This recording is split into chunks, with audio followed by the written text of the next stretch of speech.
Mr. Beat presents Presidential Elections in American History.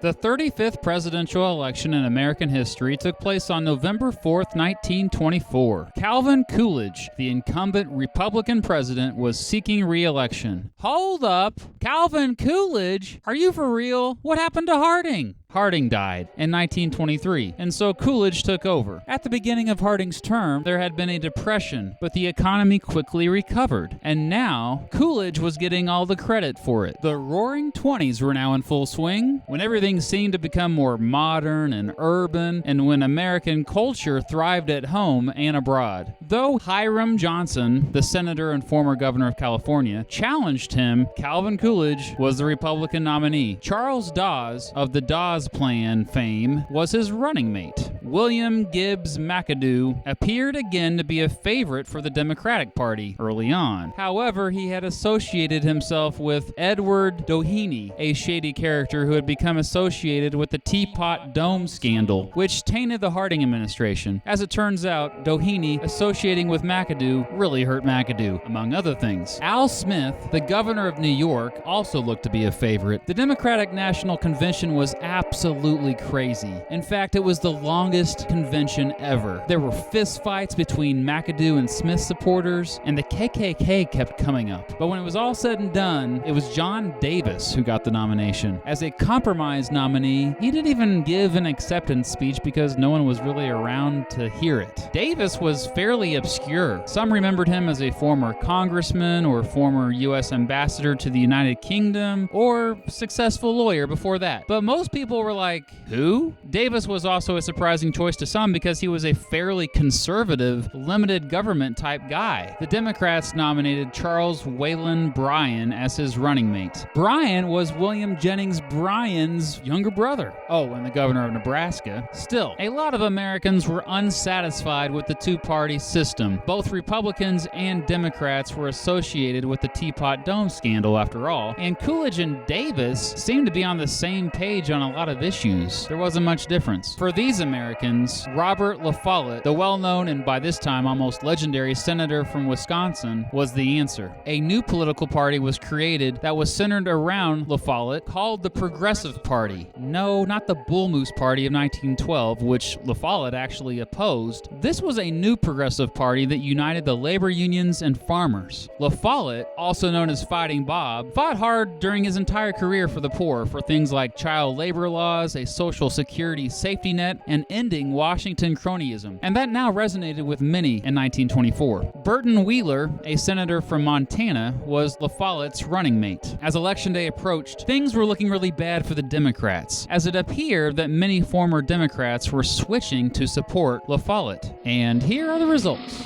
Calvin Coolidge easily won, remaining the 30th president in American history. He received a dominating 382 electoral votes and 54% of the popular vote. John Davis finished second, receiving 136 electoral votes and only 28.8% of the popular vote. Davis's popular vote percentage is the lowest of any Democratic presidential candidate in American history if you don't count the crazy election of 1860. Robert La Follette finished third, receiving 13 electoral votes, which was just his home state of Wisconsin, and 16.6% of the popular vote. Was La Follette a spoiler? Well, he did mostly draw Democrats to his side, so yeah, you could argue that. However, he used to be a Republican, and it's safe to say he drew at least a few Republicans as well. Charles Dawes became the 30th vice president in American history. And remember, Coolidge and Davis had agreed on many issues. Both wanted limited government, less taxes, and fewer regulations. So La Follette was the only one to offer an opposite view on several issues. But these were conservative times, baby. These were conservative times. I'll see you for the next election, buddy.